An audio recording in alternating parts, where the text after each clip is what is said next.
Hello everyone, good morning. তোমরা সবাই কেমন আছো? আশা করি খুব ভালো আছো, সুস্থ আছো। আমরাও ভালো আছি। দেবনাথ ফ্যামিলিতে তোমাদের আরেকবার স্বাগত। আজকে হচ্ছে বৃহস্পতিবার আর ঘড়ি কাটাতে বাজে এখন সকাল 7টা। তো এখন থেকেই ব্লগটা শুরু করলাম তোমাদের সাথে নিয়ে, সঙ্গে নিয়ে। আর আজকে বৃহস্পতিবারে পুজো সারবো, তাই জন্য সকাল সকাল স্নান করে কিন্তু চলে এসেছি আমার ঠাকুর মন্দিরে, ঠাকুরকে জাগিয়ে নিয়ে। আর কালকে তো সমস্ত কাজ করেই রেখে দিয়েছে দেবনাথবাবু, ঠাকুরের বাসন মেজে, ঠাকুরের পুজোর বাজার। আর জানো কদিন ধরে না এত বৃষ্টি হচ্ছে, তার জন্য ফুল টুলগুলো ঠিক মতন পাওয়াও যাচ্ছে না। আর দেবনাথবাবু যখন পুজোর বাজার করে একদম ব্যাগ ভর্তি ফুলমালা থাকে। কালকে যখন পুজোর বাজার করে নিয়ে এসে আমি জিজ্ঞেস করলাম যে এই কটা ফুল কেন, বললো ফুল টুল তো ঠিক মতন পাওয়া যাচ্ছে না, খুব একটা ভালোও না ফুলগুলো। আমি তো সকালবেলা যখন ঝুড়ি থেকে ফুলগুলো দেখলাম, দেখি 2-1টা ফুল না পচেও গেছে। মানে এত বৃষ্টি হয়ে এত মানুষের ক্ষতি হয়ে গেছে, জিনিসপত্র তো নষ্ট হয়েছেই, আর মানুষের অনেক ক্ষতিও হয়ে গেছে। আমাদের বাঘাযতীনে কটা দোকানদার নাকি খুব কান্নাকাটি করছিল, ভীষণ ক্ষতি হয়ে গেছে জানো। লক্ষ্মী পুজোর বাজার করেছে, তাদের দোকানের প্রচুর জিনিস নষ্ট হয়ে গেছে, কাপড় জামা নষ্ট হয়ে গেছে। মানে বলতে পারো দুর্গা পুজোর আগে মানুষের মুখের হাসিটাই চলে গেছে একদম। মা লক্ষ্মীকে স্নান করাবো, তার জন্য যা যা পড়া রয়েছে মার গয়না সেগুলো একটু খুলে রাখলাম। আর তার আগে কিন্তু আমি সমস্ত ঠাকুরকে মুছিয়ে পরিষ্কার করেছি, নিচটা ভালো করে মুছে নিয়েছি। আর পিতলের বাসন তো কালকে দেবনাথবাবু রাত্রেবেলা মেজেই রেখেছে। আর আমি কিন্তু সব সময়ের জন্য তিল তেলের প্রদীপই জ্বালাই, অন্য সর্ষের তেলের প্রদীপ একদমই জ্বালাই না। সব সময়ের জন্য তিল তেলের প্রদীপ কিনে রাখি, ওটাই জ্বালাই 12 মাস বলতে পারো। তা দেখো প্রদীপে তেল দিয়ে একটু সলতে দিয়ে জ্বালিয়ে দেবো, তার আগে একটু গঙ্গার জল চারিদিকে ছিটিয়ে দিলাম। যাদুপুরে গেছিলাম কেনাকাটা করতে, আসার সময় মা লক্ষ্মীর জন্য দুখানা কাঠপিস থেকে 2টো কাপড়ের পিস কিনে নিয়ে এসেছি।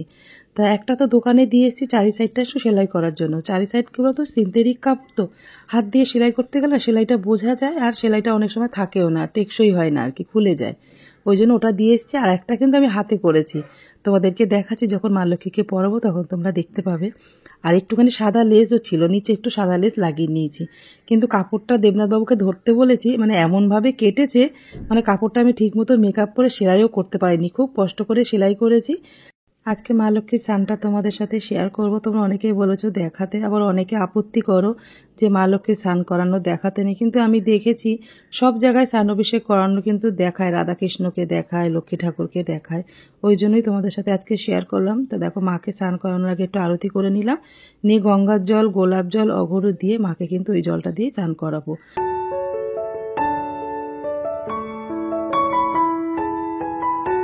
মা লক্ষ্মীর স্নানের জল তো রেডি হয়ে গেছে, এবার হাতে করে একটু ঘি নিয়ে নিলাম, নিয়ে দেখো মায়ের গালে একটু, হাতে, পায়ে, চারিদিকে একটু লাগিয়ে দেবো। আর একটুখানি মধু নিয়ে একই রকমভাবে মার গায়ে লাগিয়ে দেবো।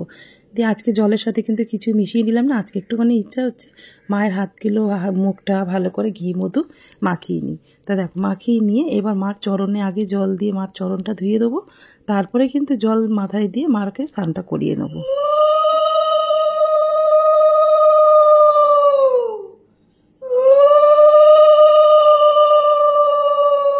আমার মা লক্ষ্মীর কিন্তু স্নান হয়ে গেছে, মাকে ভালো করে মুছিয়ে পরিষ্কার করে দিয়ে কালকে যে মা লক্ষ্মীর জন্য যে শাড়িটা রেডি করেছিলাম সেটাই মাকে পরাচ্ছি। পরানোর পরে তোমরা দেখে বলো তো কেমন হয়েছে। লেসটা না বেশি ছিল না, সাদা যে লেসটা দেখছো সেটা বেশি ছিল না, অল্প একটু ছিল।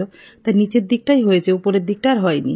তা যা হয়েছে আর যেরকম পেরেছি সেরকমই করে দিয়েছি মাকে। অনেক রাতে বসে এটা সেলাই করছিলাম। তোমাদের বললাম না কাপড়টা একটু এমন ধরনের, মানে ঠাকুরেরই কাপড়, কিন্তু নিচের দিকটা যত সেলাই করছি, পাল লাগাচ্ছি, সুতোটা বেরিয়েই যাচ্ছে। খুব কষ্ট করে কালকে পাটটা লাগিয়েছি বলতে পারো। সামনের দিকটা একটু কুচি দিয়েছি, দিয়ে একটু লেজ লাগিয়ে সেটাকে সেলাই করে দিয়ে, মানে ঘাগরার মতন পরানো যাবে। আর কিছুটা শাড়ি কিন্তু আমি ফাঁকা রেখেছি, মানে যেটা মাকে আঁচল দিয়ে ঘুরিয়ে আঁচল দেওয়া যাবে সেই জন্য। তা দেখো কেমন লাগছে আমার মা লক্ষ্মীকে, অবশ্যই কিন্তু তোমরা কমেন্ট করে জানিও। নিজের হাতে যেইভাবেই বানিয়ে দিই না কেন সেটাতেই মা কিন্তু সন্তুষ্ট হয়। হাতের যে কোনো জিনিসই দেখবে পরাতেও ভালো লাগে, আর ঠাকুরও কিন্তু সন্তুষ্ট হয়। কিনে তো আমরা সবসময় সব কিছু পরাই, তা হাতে আমি ইদানিং করে চেষ্টা করছি যে একটু একটু করে মাকে যদি কিছু বানিয়ে দিতে পারি। কিন্তু ব্লাউজটা না করে উঠতে পারছি না জানো তো। মাকে এমনি কাপড় কেটে হালকা করে মানে বুকের সামনে দিয়েছি, দিয়ে কাপড়টা পরিয়ে দিয়েছি। কেমন লাগছে তোমরা কমেন্ট করে কিন্তু জানিও। তা চলো মা লক্ষ্মীকে মার আসনে বসিয়ে দিয়ে এবার জোগাড় দিয়ে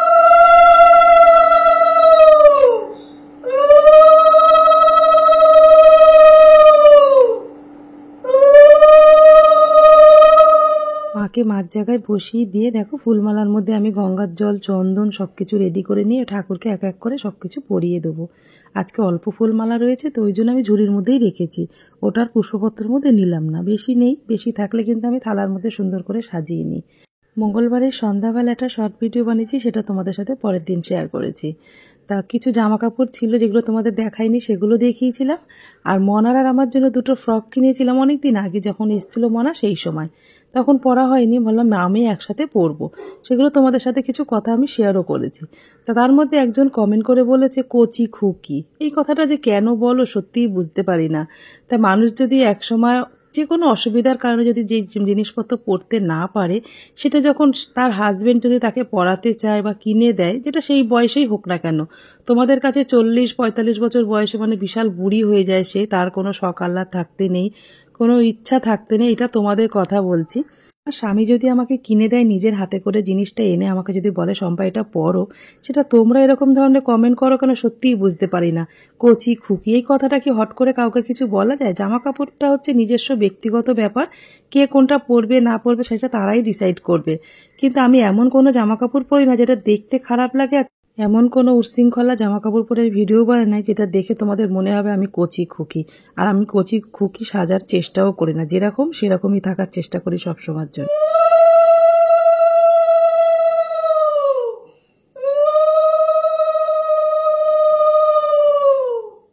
মা লক্ষ্মীর সামনে কিন্তু আমি মা লক্ষ্মীর ঘর স্থাপন করে দিলাম। আর ওর মধ্যে কিন্তু আমি কি কি দিয়েছি তোমরা তো দেখলে।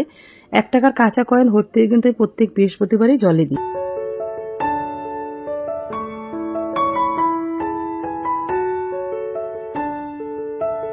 তোমরা কি আমার ঠাকুরের সিংহাসনে নতুন একটা জিনিস দেখতে পাচ্ছ? তোমাদের সাথে তো সবটাই শেয়ার করেছে একটা শর্ট ভিডিওর মাধ্যমে। মা লক্ষ্মীর ঘটের সামনে কিন্তু মা লক্ষ্মীর ঝাঁপিটাও আজকে বৃহস্পতিবার দিনকে স্থাপন করলাম। প্রচুর খুঁজে খুঁজে পেয়েছি বলতে পারো মা লক্ষ্মীর ঝাঁপি। কাঁসা পিতলের দোকানে, ঠাকুরের দোকানে, যেখানে গেছি সেইখানেই খুঁজেছি, লাস্টে অনলাইন থেকে কিন্তু আমি এটা পেয়েছি। বলতে পারো অনেক দিনের ইচ্ছে, অনেক দিনের স্বপ্ন একটা পূরণ করেছে আমার মা লক্ষ্মী আমার। ওম মহালক্ষ্মী নমো নমঃ, বিষ্ণুপ্রিয়ায়ে নমো নমঃ, ধনপ্রদায়ে নমো নমঃ, বিশ্বজনন্যে নমো। তুমি যদি ভগবানকে কিছু দেবে বলে মন থেকে সেটা যদি খুঁজতে থাকো না, দেখবে ভগবান নিশ্চয়ই তোমাকে সেটা মিলিয়ে দেয়। সেটা কিন্তু হাতে নাতে আমি প্রমাণ পেয়েছি, জানো তো। খুব ইচ্ছা করছিল মা লক্ষ্মীর সামনে মা লক্ষ্মীর ঝাঁপিটা কবে দিতে পারবো, তো প্রচুর খোঁজার পরেই কিন্তু পেয়েছি। খুব ভালো লাগছে আজকের, জানো তো, মনের দিক থেকে। সব কিছু সাজিয়ে গুছিয়ে তোমরা তো দেখলে কি কি দিয়ে আমি মা লক্ষ্মীর ঝাঁপি সাজিয়ে নিয়েছি। তা কেমন লাগলো আমার অবশ্যই কিন্তু তোমরা কমেন্ট করে জানিও। তা দেখো ঠাকুরকে আরতি করে নিলাম, নিয়ে এবার ঠাকুরকে নমস্কার করে দীক্ষামন্ত্র জপ করে নিলেই কিন্তু আজকে বৃহস্পতিবারে পুজো দেওয়া আমার একদম হয়ে যাবে।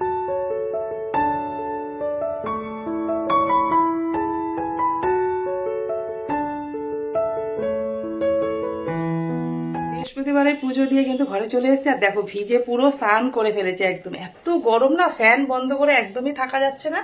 তা কি করবো, ধূপকাঠি প্রদীপ জ্বালাতে গেলে ফ্যান চালালে তো হবে না, নিভে যাবে বারেবার। আর বৃহস্পতিবার দিন বারেবার প্রদীপ নিভে যেতে মনটার মধ্যে কেমন একটা করে, বন্ধ করেই তারপরে ভিডিওটা করতে হয় আর কি। প্রচন্ড কষ্ট হয় গরমে, আর এই ঘাম জমে যাবে না, আরো ঠান্ডাটা লেগেছে বেশিরভাগ, জানো তো।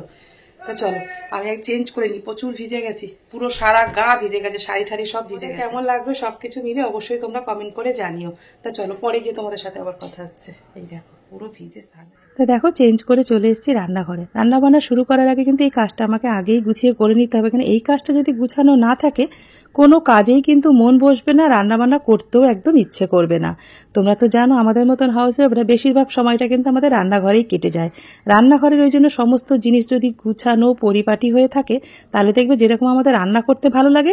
রান্নাঘরে কিন্তু মা লক্ষ্মীর বাস, আর রান্নাঘর সবসময় পরিষ্কার পরিচ্ছন্ন ভরাপূর্ণ রাখলে মা লক্ষ্মী কিন্তু সর্বদা তোমার গিয়ে বিরাজ করবেন। সংসারে লক্ষ্মীশ্রী বজায় রাখতে গেলে কিন্তু এই ছোট ছোট নিয়মগুলো কিন্তু অবশ্যই সংসারে মেনে চলতে হবে।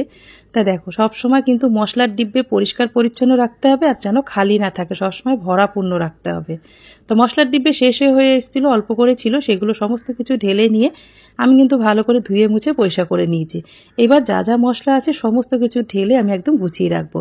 আর মশলার ডিব্বে সবসময় কিন্তু খালি রাখবে না, আরেকটা জিনিস দিয়ে কিন্তু ভরাপূর্ণ করে রাখবে। সেটা কি তোমাদের সাথে পরে শেয়ার করছি। আমি মশলার ডিব্বের মধ্যে 1 প্যাকেট করে কিন্তু সমস্ত মশলা আমি ঢেলে নেব। বেশি করে মশলা আমি ঢালছি না। কেন বলো তো, চারিদিকে বৃষ্টি হচ্ছে না, আর বৃষ্টিতে একটা স্যাঁতস্যাঁতে তো ওয়েদার থেকেই যায়। মশলাগুলো একটু ভিজে ভিজে কেমন একটা হয়ে যায়। ওই জন্য অল্প করে ঢালছি, শেষ হয়ে গেলে আবার ঢেলে দেবো। মশলার ডিব্বে কিন্তু আমার একদম ভরাপূর্ণ হয়ে গেছে, সব কিছু ভরে রেখেছি। মানে একদম টুবু করে ভরতে হবে সেরকম কোনো কথা না, মশলার ডিব্বে যেন খালি না থাকে। আর যেটা তোমাদের বললাম যে একটু পরে বলছি, মশলার ডিব্বে কিন্তু কখনো খালি রাখবে না। 1 টাকার কাঁচা কয়েন কিন্তু অবশ্যই ওর মধ্যে রেখে দেবে। দেখবে সংসারে লক্ষ্মীশ্রী বজায় থাকে। রান্নাঘর থেকেই কিন্তু শুরু হয় সব কিছুর ভালো মন্দ, সব কিছু সংসারের। তা দেখো আমার একদম গুছানো হয়ে গেছে। এবার বিস্কিটটা ঢেলে দিলেই ব্যাস, রান্নাঘরে কিন্তু আমার একদম পরিষ্কার পরিচ্ছন্ন হয়ে যাবে। তা আজকের ভিডিওটা বেশি আর বড় করলাম না, বৃহস্পতিবারের পুজো আর রান্নাঘরে একটু অল্প কিছু কাজ করলাম, সেগুলোই তোমাদের সাথে শেয়ার করলাম। তা আজকের ব্লগটা যদি তোমাদের কিছু ভালো লাগে লাইক কমেন্ট শেয়ার করো, আমার চ্যানেল নতুন হলে অবশ্যই সাবস্ক্রাইব করো।